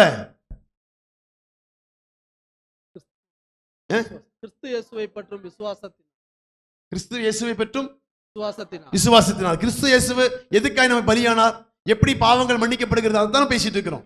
அப்ப ஒரு மனுஷன் அதாவது நீதிமானாய் மாற்றப்படாம இயேசுவின் பக்கம் போக முடியாது, கடவுள்கிட்ட பக்கம் போக முடியாது, பிதாவின் பக்கம் போக முடியாது. அப்ப நீதிமானாய் மாற்றுவதற்கு நிறைய கிரியைகள் செய்யணும். அதானே நியாயப்பிரமாணம் தான் சொல்லுது. நீ அப்படி பண்ணணும், இப்படி பண்ணணும், நீ எப்படி ஓய்வு நாளை நீ எப்படி பரிசுத்த குறைச்சல் ஆக்கக்கூடாது, ஓய்வு நாளை நீ எப்படி கடைபிடிக்கணும் தெரியுமா? சனிக்கிழமை சாயங்காலமே நீ அதுக்கான ஆயத்த பணிகளை செய்ய வேண்டும். முடியுமா? இந்த காலத்துல 8:30 மணிக்கே வர்றதுக்கு நம்ம அவ்வளவு பாடுபட்டு இருக்கிறோம், அப்படித்தானே? 8:30 மணிக்கு வர்றதுக்கே ரொம்ப கஷ்டப்பட்டு தான் வந்துட்டு இருக்கிறோம். ஓய்வு நாள் என்று சொன்னா சனிக்கிழமை சாயங்காலம் 6 மணிக்கு தொடங்குச்சுன்னா அதுக்கப்புறம் அவன் என்னவே 200, அதாவது ஓய்வு நாள் பிரயாண தூரம் இருக்குது, அந்த பிரயாண தூரத்தை கடக்கவே கூடாது. இன்னைக்கு மயில் கடக்கல் என்ன பண்றாங்க, சண்டே தான் டிராவலே நடக்குது, அப்படித்தானே? ஓய்வு நாள்ல ஒரு மனுஷன் யூதன் அப்படின்னு சொன்னா அவன் இத்தனை கிலோமீட்டருக்கு மேல 2 கிலோமீட்டர் தான் ஓய்வு நாள் பிரயாண தூரம். ரொம்ப சொல்லாங்க, ஒரு 1.5 கிலோமீட்டர் 2 கிலோமீட்டர் சர்ச்சு கூடி வர முடியாது, அப்படித்தானே? ஆனா வீட்டிலிருந்து நியாயப்பிரமாணத்தை கடைபிடிக்க வேண்டும். ஆனா இன்னைக்கு அந்த நியாயப்பிரமாணம் மாற்றப்பட்டிருக்குது. இன்னைக்கு அந்த நியாயப்பிரமாணத்தின் படியாய் நீங்க வாழ முடியாது. அதனால தான் கர்த்தர் கிருபையினாலே உங்களையும் என்னைக்கு மீட்டிருக்கிறார். அல்லேலூயா. அப்ப நியாயப்பிரமாணத்தை ஒரு வருஷம் கடைபிடிச்சா தான் ஒரு நீதிமானாய் மாற்றப்பட முடியும். இதெல்லாம் நீ கடைபிடிக்காத என்ன விசுவாசி உன்னை நீதிமானாய் மாற்றுகிறாய். அல்லேலூயா. இதுதான் கர்த்தர் கிருபையாய் இலவசமாய் நமக்கு கொடுத்திருக்கிறார். அல்லேலூயா. அவ்வளவு கஷ்டப்பட்டலாம் நம்ம பண்ண வேண்டாம், இலவசமாய் கிருபையா கற்றுக்கிறார். நீங்கள் எல்லாரும் கிறிஸ்து இயேசுவை பற்றும் விசுவாசத்தினாலே தேவனுடைய புத்திரராய் மாறுகிறோம். அவன் எவ்வளவு கிரியை செய்து அந்த ஸ்தானத்துக்கு வந்தானோ அதை கர்த்தர் இலவசமாய் கிருபையாய் நீதிமானாய் மாற்றப்படும்படி இயேசுவை ஏற்றுக்கொண்டு அவருக்கு பிரியமாய் வாழும்போது அவர் நம்மையும் நீதிமானாய் மாற்றுகிறார். அல்லேலூயா. அடுத்த வசனம் வாசிக்கலாம். 27. ஏனெனில் உங்களில் கிறிஸ்துவுக்குள்ளாக ஞானஸ்தானம் பெற்றவர்கள் எத்தனை பேரோ, கிறிஸ்துவுக்குள்ளாக ஞானஸ்தானம் பெற்றவர்கள் எத்தனை பேர்களோ அத்தனை பேரும் கிறிஸ்துவை தரித்துக் கொண்டீர்களே. அல்லேலூயா. இதனால விசுவாசிச்சு உள்ளத்திலே வசனம் வாசிச்சோம். என்னது? நீதி உண்டாக இருதயத்தில் விசுவாசிக்கப்பட வேண்டும், ரட்சிப்பு உண்டாக வாயினாலே அறிக்கை பண்ணப்பட வேண்டும். இதுதான் ஷார்ட் வே. என்னது? நீங்க ரட்சிக்கப்பட வேண்டும், நீங்க மனம் திரும்ப வேண்டும், நீங்க நீதிமானாய் மாற்றப்பட வேண்டும் என்று சொன்னா உள்ளத்திலே நீங்க விசுவாசிக்க வேண்டும். என்னது? இயேசு என்னுடைய பாவத்தை எல்லாம் மன்னிச்சாரு, என்னுடைய அக்கிரமத்தெல்லாம் சுமந்தாரு, அதனால என்னுடைய பாவத்தெல்லாம் இயேசுவால் கழுவப்பட முடியும் என்று சொல்லி இயேசுவை முதல்ல உள்ளத்திலே விசுவாசிக்க வேண்டும். அதை விசுவாசத்தை நீங்க வாயினாலே அறிக்கை பண்ணப்படும் போது ஒரு மனுஷனுடைய பாவங்கள் மன்னிக்கப்படுகிறது. இயேசுவே ரத்தத்தினாலே இதை கழுவுங்க, என்னை நீதிமானாய் மாற்றுங்க, உங்களுடைய பிள்ளையாய் மாற்றுங்க சொல்லி நீங்க அறிக்கை பண்ணப்படும் போது இயேசு உங்களுடைய பாவங்கள் எல்லாம் மன்னித்து அவருடைய புத்திரராய் மாற்றுகிறார். உள்ளத்துல வரக்கூடிய சமாதானம் நீங்க சொல்லும் போது உள்ளத்துல ஒரு சந்தோஷம் வரும். நீங்க சொல்லும் போது உள்ளத்துல ஒரு சந்தோஷம் வரும். அல்லேலூயா. இதுதான் கர்த்தர் கிருபையினாலே உங்களையும் என்னையும் மீட்டிருக்கிறார். அல்லேலூயா. நீங்க பாவம் செய்து அப்படியே குறுகி இருப்பீங்க பாத்தீங்களா, அதுல இருந்து எல்லாம் விடுதலையாக ரொம்ப மனசு ஃப்ரீயா மாறும். அதுதான் ரட்சிக்கப்படுகிறதுக்கு அடையாளம். சொல்லி அது வர வர நீங்க சொல்லிட்டே இருக்கணும். அது வர வர அந்த பாவத்தை அறிக்கை பண்ணிட்டே இருக்கணும். அந்த சமாதானம் உள்ள வர வர என்ன இருக்கணும், நீங்க நீதிமானாய் மாற்றப்படுற வர என்ன சொல்லிட்டு இருக்கணும், அது சொல்லிட்டே இருக்கணும். ஆண்டவரே என்னை மன்னிங்க, என்னை பாவத்தை கழுவுங்க, சுத்திகரிங்க, இந்த தவறு பண்ணிட்டேன். நீங்க இப்ப மாத்திரம் இல்ல, எப்ப நீங்க தவறு பண்ணாலும் ரட்சிக்கப்பட்டதுக்கு அப்புறமும் நீங்க தவறு பண்ணும்போது உள்ளத்தை அடிச்சுட்டே இருக்கு தெரியுமா. ஒரு உள்ளத்துல ஒரு ஏதோ பாரம் சுமந்துட்டு இருக்க மாதிரி இருக்கும், சமாதானம் குறைவா இருக்கும், ஒரு நல்லா சிரிச்சு பேசுற மாதிரி இருக்கும், உள்ளத்துல இருந்து வார்த்தை வரவே செய்யாது. அப்பெல்லாம் நம்ம என்ன பண்ணணும்னா, ஆண்டவர்கிட்ட போய் ஆண்டவரே இந்த தவறு பண்ணிட்டேன்னு மன்னிச்சிருங்க, இந்த தவறு பண்ணிட்டேனே சரியாக்கிருங்க அப்படின்னு சொல்லி ஒப்புரவாக வேண்டும். அப்போ உள்ளத்துல அந்த அப்படியே அப்படியே ஃப்ரீயா பிரிச்சு விட்ட மாதிரி இருக்கும். அப்படியே உள்ளத்துல சந்தோஷம் அதிகமா வரும். அதுதான் கர்த்தர் ரெண்டாவது நம்ம நிரப்புகிறா, கர்த்தர் நம்ம பாவத்தை மன்னிச்சிட்டாருங்கிற அர்த்தம் அப்பதான் நமக்கு வரும். அல்லேலூயா. இந்த அனுபவம் ஒவ்வொரு நாளும் ஒரு விசுவாசிக்கு வர வேண்டும். அல்லேலூயா. அதனால தான் அனுதினமும் ஜெபிக்க வேண்டும் என்று சொல்லுகிறோம். ஆண்டவர் சமூகத்துல போய் ஆண்டவரே இது தவறெல்லாம் பண்ணிட்டேன், என்னை பரிசுத்தமாக்குங்க, என்னை கழுவுங்க சொல்லி ஒவ்வொரு நாளும் ஒரு மனுஷன் ஜெபிக்க வேண்டும் காலையில. அதனால தான் யூதர்கள் அடிக்கடி காலை கழுவிட்டு இருந்தாங்க. ஏன் கழுவிட்டு இருந்தாங்க? நியாயப்பிரமாணம் சும்மா கொடுக்கப்பட்டது நினைக்கிறீங்களா? அடிக்கடி தன்னை சுத்தப்படுத்தி கொண்டு, அதே போல ஒவ்வொரு ரட்சிக்கப்பட்டவர்களும் அடிக்கடி தன்னை சுத்திகரித்துக் கொள்ள வேண்டும். அடிக்கடி கை கழுவுறாங்க, காலை கழுவுறாங்கல்ல, நியாயப்பிரமாணம் நினைக்கிறவல்ல, என்னடா பைத்தியம், அப்படி அல்ல. தேவனுடைய பிள்ளைகள் சுத்தமாய் இருப்பதை குறிப்பதற்காகத்தான் எங்க போனாலும் கை கழுவாங்க, எங்க போனாலும் காலை கழுவாங்க, எங்க போனாலும் என்ன பண்ணுவாங்க, சுத்திகரித்துக் கொண்டே இருப்பாங்க. அதே போலத்தான் ரட்சிக்கப்பட்டவர்கள் அனுதினமும் அப்பப்ப தேவ சமூகத்தில் சுத்திகரிக்கப்பட வேண்டும். அதுக்கு அடையாளமாகத்தான் நியாயப்பிரமாணம் கொடுக்கப்பட்டது. இன்னைக்கு இலவசமாய் கிருபையினால நீங்க தண்ணி வச்சு சுத்தம் பண்ணா, இயேசுவின் ரத்தத்தினாலே அடிக்கடி சுத்திகரிக்கப்பட வேண்டியது அவசியமா இருக்கிறது. அல்லேலூயா. நீங்க நியாயப்பிரமாணத்தை நல்லா உற்று வாசிச்சு பாருங்க. இது எல்லாமே தேவன் கொடுத்திருக்கிற கட்டளை, தேவன் கொடுத்திருக்கிற நியாயம். நீங்க இதன்படி செய்தா மட்டும்தான் நாம் யூதனாய் மாறிக்கொண்டிருக்கிறோம். உள்ளத்தின்படி யூதன், அவன் செயலின்படி யூதனாய் இருப்பான். அவன் செய்கிறதெல்லாம் வெள்ளையடிக்கப்பட்ட கல்லறையன்னு கர்த்தர் இயேசு சொன்னார். ஏன்னா நீ யூதனுக்குரிய வேஷத்தை போட்டுக்கிற, யூதனுக்குரிய சுவாபங்கள் உனக்கு இல்ல. கர்த்தர் சொல்றாரு, நீ வேஷமே போடண்டா, உன் சுவாபம் மாத்திரம் யூதனா மாறினா போதுங்கிறாரு. அல்லேலூயா. அதனால தான் வெள்ளையடிக்கப்பட்ட கல்லறையே கத்தி இயேசு அவனை சொல்றாரு. ஆனா நீ புறம்பா நீ செய்தற, என்ன நியாயப்பிரமாணத்தை செய்தற, ஆனா உள்ளத்துல நீ இயேசுவையோ நீ அவருக்கு பிரியமாவோ நடந்துக்கிறது இல்ல. எல்லாம் பார்க்கும்போது நீ பயபக்தியுக்குரியவனா நடந்துக்கிற, உள்ளத்துல நீ ஜெபம் பண்றதும் இல்ல, நீ வீட்டுல ஜெபம் பண்றதும் இல்ல, பைபிள் படிக்கிறதும் இல்ல. வரும்போதெல்லாம் பிரைஸ் ஆர்டர்லாம் சொல்லி என்ன பண்றோம், ஆவிக்குரியவர்களை காண்பித்துக் கொள்கிறோம். இதுதான் வெள்ளையடிக்கப்பட்ட கல்லறையே அப்படின்னு கர்த்தர் சொல்றாரு. நீதிமானான் என்று சொன்னா தேவனுக்கு பிரியமானவன், அவன் தேவனுடைய புத்திரர் என்று அழைக்கப்படுவார்கள். அதனால தான் என்ன, ஏனெனில் உங்களில் கிறிஸ்துக்குள்ளாக ஞானஸ்தானம் பெற்றவர்கள் எத்தனை பேரோ அத்தனை பேரும் கிறிஸ்துவை தரித்துக் கொண்டீர்களே. அல்லேலூயா. அப்ப ஒரு மனுஷன் ரட்சிக்கப்பட்டு இயேசுவை ஏற்றுக்கொண்டு ஞானஸ்தானம் பெற்றானா அவன் இயேசுவை தரித்துக் கொள்ளுகிறான். அல்லேலூயா. இயேசுவை அணிந்து கொள்ளுகிறான், இயேசுடைய வேஷத்தை போட்டுக் கொள்ளுகிறான். இப்ப எத்தனை இங்கெல்லாம் இருக்கிறவங்க இயேசுடைய வேஷத்தை போட்டுக்கிறீங்க சொல்ல போனா, அப்படிதானே? ரட்சிக்கப்பட்டு ஞானஸ்தானம் எடுத்தவங்க எல்லாம் என்ன பண்ணிருக்கீங்க, இயேசுடைய வேஷத்தை போட்டிருக்கிறீங்க. ஆனா பேசுற பேச்சு இருக்குதே, நடந்துக்கிற விதங்கள் இருக்குதே, இயேசு போல இருக்குதா? எல்லாமே இந்த ஒரு ஃபங்க்ஷன்லாம் பார்த்தீங்கன்னா முகமூடி போட்டுக்குவாங்க பார்த்தீங்களா? பிரபல மக்கள் வரும்போது அவங்களோட ஃபேஸ் மாதிரியே என்ன பண்ணிடுவாங்க, முகமூடி போட்டுக்குவாங்க. கேட்டா அவங்கள போலவே மாற்றப்படுகிறதுக்காகத்தான் அதை கொடுக்குறாங்க. ஆனா உண்மையாகவே அவங்களா இல்ல, அவங்களை போல வேஷம் போட்டுக் கொண்டிருக்கிறார்கள். ஆனா வேதம் அப்படி சொல்லல, நீங்களும் நானும் அவரை போலவே மாற வேண்டும் என்று சொல்லுகிறது. அல்லேலூயா. நீதிமான்களாய் மாற்றப்படுகிறோம். இலவசமாய் கிருபையாய் கர்த்தர் எதுக்கு கொடுக்கிறார்னா, நீ யூதனாய் வாழுவதற்கு, நீ இயேசுவை போலவே மாறுவதற்கு தான் கர்த்தர் அந்த நீதிமானாய் மாற்றி வைத்திருக்கிறார். அவன் விலைக்கிரையும் கொடுத்து அவன் நிறைய கிரிகளை செய்து அவன் யூதனாய் மாறினான். நீ அதெல்லாம் பண்ணாதப்பா, நான் உனக்கு இலவசமா தர்றேன், கிருபையா தர்றேன். உன்னை என்னை போல சுவாபத்தினால நீ விசுவாசித்தா போதும், உன்னை என்ன பண்றேன், உன்னை என்னை போலவே தரித்து கொண்ட உன்னை அர்ப்பணிக்கிறேன்னு சொல்லித்தான். ஏனெனில் உங்கள் கிறிஸ்துவுக்குள் ஞானஸ்தானம் பெற்றவர்கள் எத்தனை பேரோ அத்தனை பேரும் கிறிஸ்துவை தரித்து கொண்டீர்களே. அப்ப இயேசுவை போலவே இயேசுவை அணிந்து கொண்டு இருக்கிறோம். ஆனா நாம் செய்யக்கூடிய காரியங்கள் இயேசுவை போல இருக்குதா? அதுதான் இந்த நாளிலே கேள்வி. அல்லேலூயா. யூதனுக்குரிய குவாலிட்டி நமக்குள்ள இருக்குதா? ஏன்னா இயேசு நம்மளால செய்ய முடியாத அவர் செய்து வச்சிட்டாரு. இப்போ உதாரணத்துக்கு உங்களுக்கு சொல்றேன்னு வச்சுங்களேன். இப்ப கலெக்டர் அப்படின்னு ஒரு ஆளு நமக்கு இருக்காரு. இதுக்கு எவ்வளவு படிக்கணும்? எவ்வளவு படிக்கணும்? ரொம்ப படிக்கணும். கலெக்டருங்கிறது வந்து சாதாரண வேலை இல்லை, ரொம்ப படிக்கணும். அவன் ரொம்ப ரொம்ப ரொம்ப படிச்சு படிச்சு ரொம்ப அதுக்கு தேறி அதுக்கு ரொம்ப ட்ரைனிங் எல்லாம் எடுத்து ரொம்ப நாள் 5 வருஷம் 3 வருஷமெல்லாம் ரொம்ப கடினமா படிச்சு அதுல தான் கலெக்டர் ஆக முடியும். சரியா? இப்படி கலெக்டரா வந்து ஒருத்தர் உட்காரணும்னா ரொம்ப படிக்கணும், ரொம்ப பிரயாசப்படணும், நிறைய புக்ஸ் வாசிக்கணும், நிறைய நேரம் தூக்கம் முடிக்கணும், நிறைய நேரம் அவன் அதை ட்ரைன் பண்ணிட்டே இருக்கணும். அப்படித்தான் ஒரு மனுஷன் படிச்சு கலெக்டராக வெற்றி பெற முடியும்.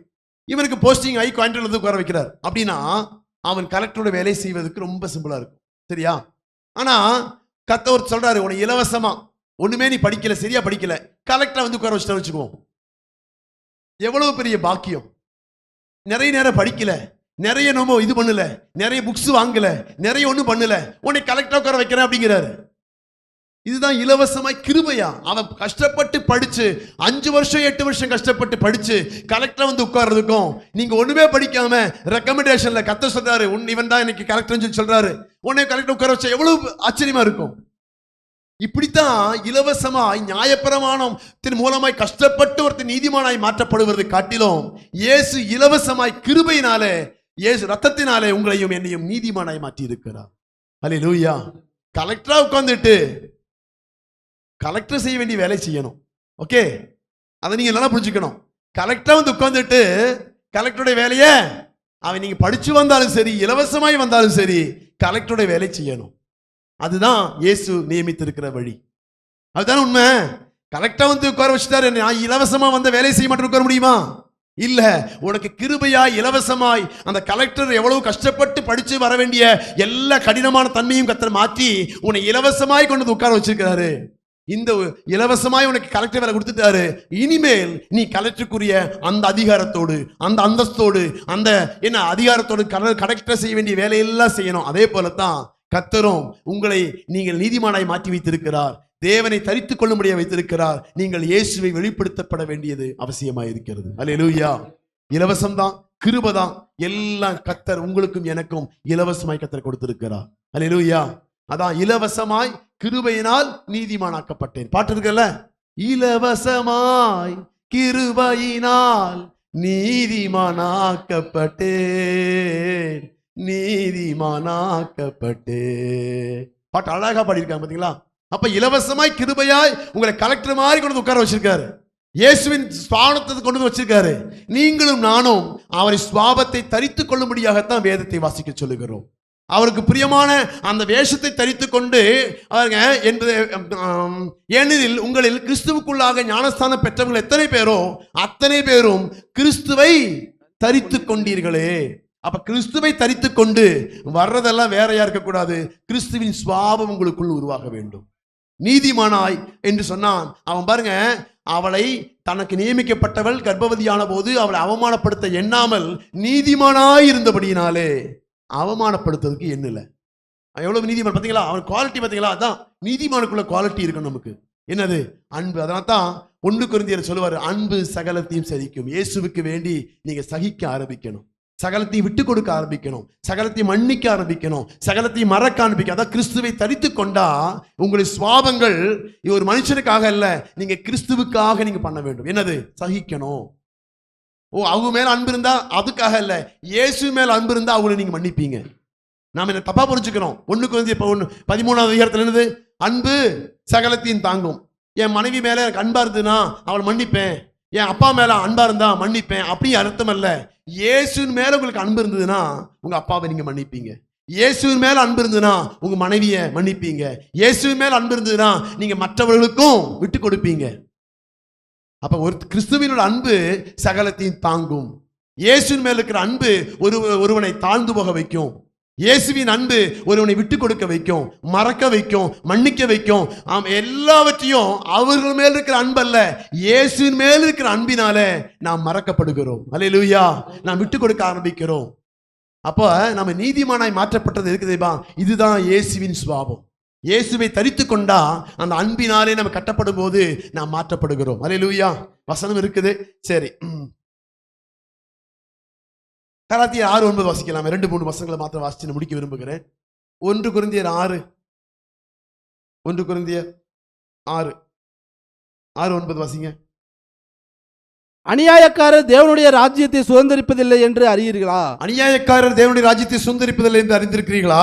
வஞ்சிக்கப்படாதிருங்கள். வஞ்சிக்கப்படாதிருங்கள். வேசி மார்க்கத்தாரும் வேசி மார்க்கத்தாரும் விக்கிரக ஆராதனைக்காரரும் விபச்சாரக்காரரும் சுய புணர்ச்சிக்காரரும் ஆண் புணர்ச்சிக்காரரும் 9:10 திருடரும் பொருளாசைக்காரரும் வெறியரும் உதாசீனரும் கொள்ளைக்காரரும் தேவனுடைய ராஜ்யத்தை சுதந்தரிப்பதில்லை. தேவனுடைய ராஜ்யத்தை சுதந்தரிப்பதில்லை. யாரெல்லாம் அங்க சுதந்தரிக்க மாட்டாங்கள் என்று வேதம் சொல்லுகிறது. அங்கே திருடரும் பொருளாசைக்காரரும் வெறியரும் உதாசீனரும் கொள்ளைக்காரரும் தேவனுடைய ராஜ்யத்தை சுதந்தரிப்பதில்லை. உங்களில் சிலர் இப்படிப்பட்டவர்களாய் இருந்தீர்கள். உங்களில் சிலர் இப்படிப்பட்டவர்களாய் இருந்தீர்கள். அல்லேலூயா. இலவசமாய் கிருபையினாலே ரட்சிக்கப்பட்டிருக்கிறோம். பாருங்க, வேதவசனம் சொல்லுது. அந்த வசனத்தை வாசிக்கலாம். 9 வாசிக்கலாம். அநியாயக்காரர் தேவனுடைய ராஜ்யத்தை சுதந்தரிப்பதில்லை என்று அறியீர்களா? நீங்க அநியாயக்காரர் தேவனுடைய ராஜ்யத்தை சுதந்தரிப்பதில்லை. அப்புறம் வஞ்சிக்கப்படாதிருங்கள். வேசி மார்க்கத்தாரும் விக்கிரக ஆராதனைக்காரரும் விபச்சாரக்காரரும் சுய புணர்ச்சிக்காரரும் ஆண் புணர்ச்சிக்காரரும் திருடரும் பொருளாசைக்காரரும் வெறியரும் உதாசீனரும் கொள்ளைக்காரரும் தேவனுடைய ராஜ்யத்தை சுதந்தரிப்பதில்லை. தேவனுடைய ராஜ்யத்துக்கு எல்லாம் உள்ளே போக முடியாது. இவங்களெல்லாம் தேவனுடைய ராஜ்யத்துக்கு பக்கவே முடியாது. இவங்களெல்லாம் பாவிகள், இவங்களெல்லாம் நீதிமான்கள் அல்ல. இப்படிப்பட்டவர்களா இருக்கக்கூடிய நம்ம அடுத்த வசனம் வாசிக்கலாம். உங்களில் சிலர் இப்படிப்பட்டவர்களாய் இருந்தீர்கள். ஒரு காலத்தில் இப்படிப்பட்டவர்களாய் இருந்தோம். இலவசமாய் கிருபையினாலே இயேசு இரத்தத்தால் மீட்கப்பட்டு நீதிமான்களாய் ஆக்கப்பட்டதனால நாம் எல்லாம் கிருபை பெற்றவர்களாய் இருக்கிறோம். அல்லேலூயா, அல்லேலூயா. அப்ப நாம் எல்லாம் நீதிமான்கள் ஆக்கப்பட்ட நாம் இப்படிப்பட்ட காரியத்திலிருந்து எல்லாம் விட்டு மாறி செய்ய வேண்டும். இன்னும் அதை தொடர்ந்து கொண்டே இருக்கக்கூடாது. இன்னும் அதற்கு அந்த பழைய பாவத்தை அடிமைப்படுத்துறதுல வந்து கொண்டே இருக்கக்கூடாது. நீங்களும் நானும் இலவசமாய் கிருபையினாலே நாம் இயேசுவின் இரத்தத்தினாலே மீட்கப்பட்டிருக்கிறோம். நீதிமான்கள் ஆக்கப்பட்டிருக்கிறோம். அந்த நீதிமானுக்குரிய குவாலிட்டி நமக்கு வெளிப்படுத்தணும். அந்த நீதிமானுக்குரிய சுபாவத்தை வெளிப்படுத்தணும். இன்னும் பழைய மாம்சத்துக்குரிய கிரிகளை நீங்களும் நானும் செய்யக்கூடாது என்று அங்கே வேதம் சொல்லுகிறது. அல்லேலூயா. அதனால அது தொடர்ந்து வாசிக்கலாம். ஆயினும் கர்த்தராகிய இயேசுவின் நாமத்தினாலும் நமது தேவனுடைய ஆவியினாலும் கழுவப்பட்டீர்கள், பரிசுத்தமாக்கப்பட்டீர்கள், நீதிமான்களாக்கப்பட்டீர்கள். அல்லேலூயா. எப்படி நீதிமானாக்கப்பட்டோம்? ஒரு காலத்துல நாம் எல்லாம் செய்து கொண்டிருந்தோம். இயேசுவை உள்ளத்தில் ஏற்றுக்கொண்டதுனால நாம் கழுவப்பட்டு நீதிமான்களாக்கப்பட்டிருக்கிறோம். இயேசுவின் நாமத்தினாலும் நமது தேவனுடைய ஆவியினாலும் கழுவப்பட்டீர்கள், பரிசுத்தமாக்கப்பட்டீர்கள், நீதிமானாக்கப்பட்டிருக்கிறோம். அல்லேலூயா.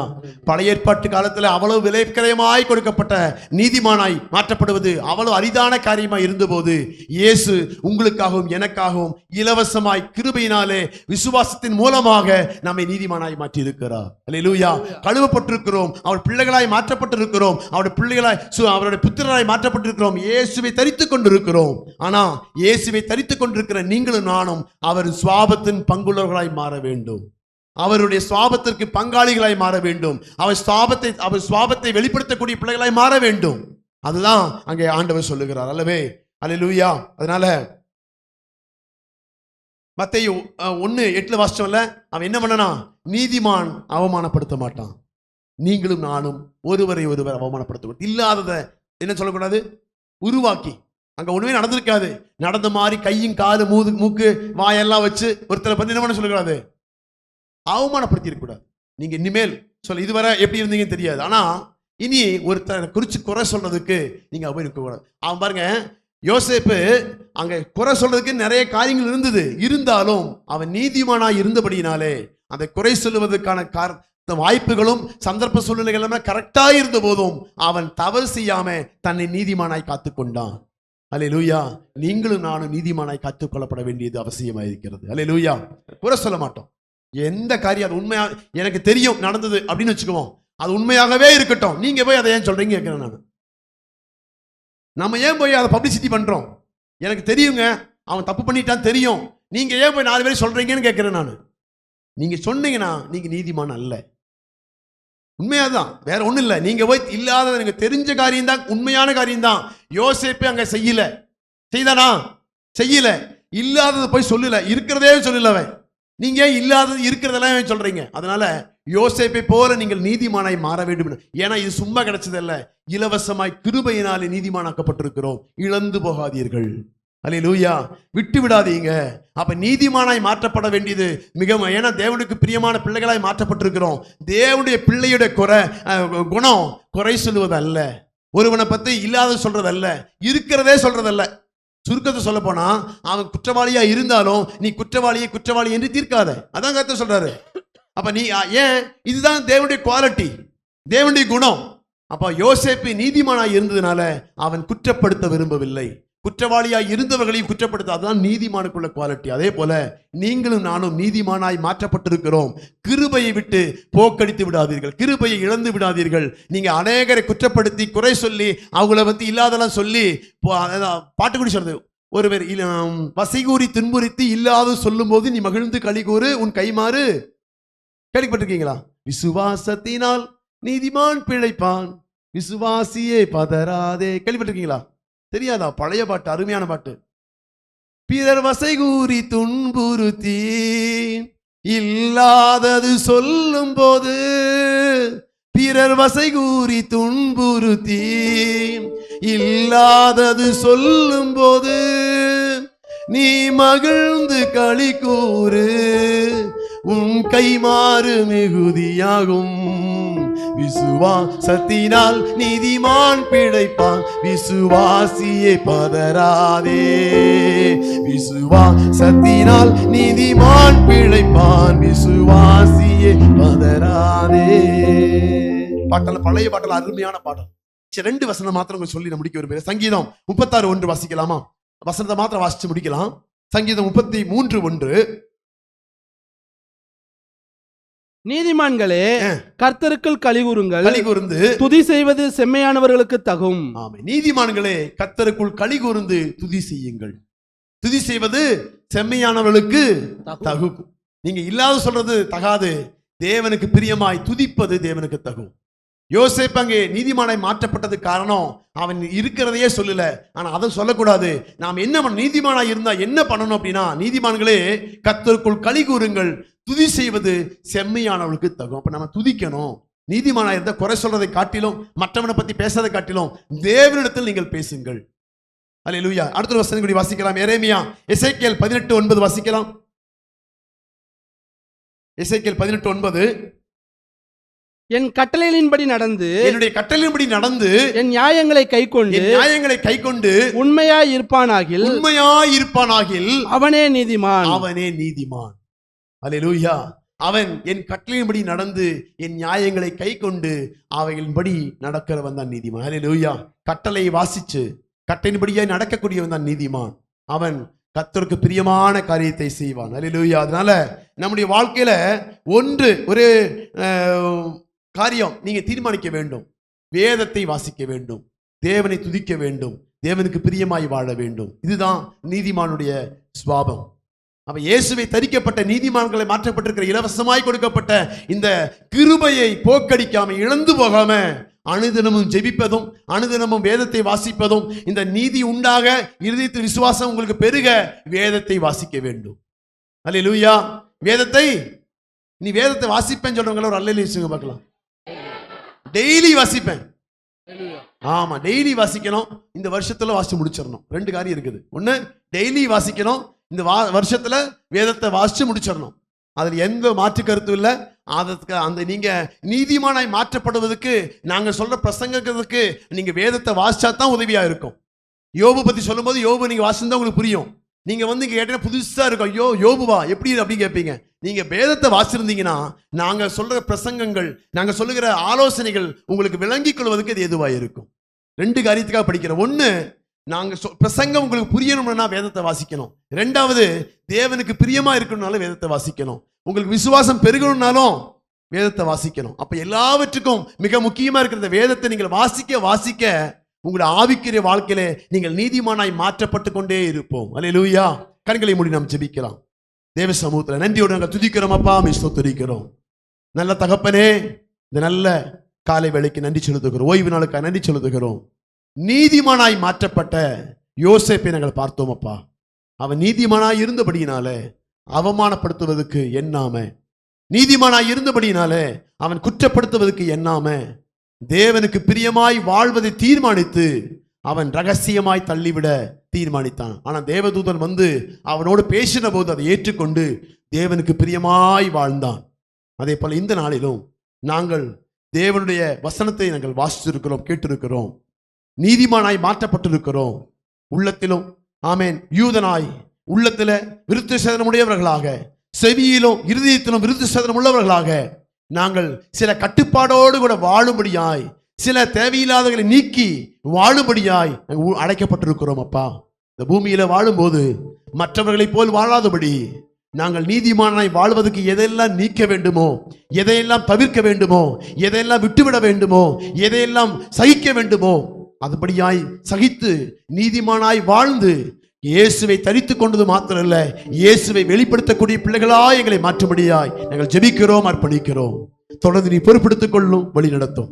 எல்லா கிருபையுள்ள கரத்திலே தாழ்த்தி அர்ப்பணிக்கிறோம். இயேசுவின் மூலம் ஜெபங்களும் பிதாவே, ஆமென்.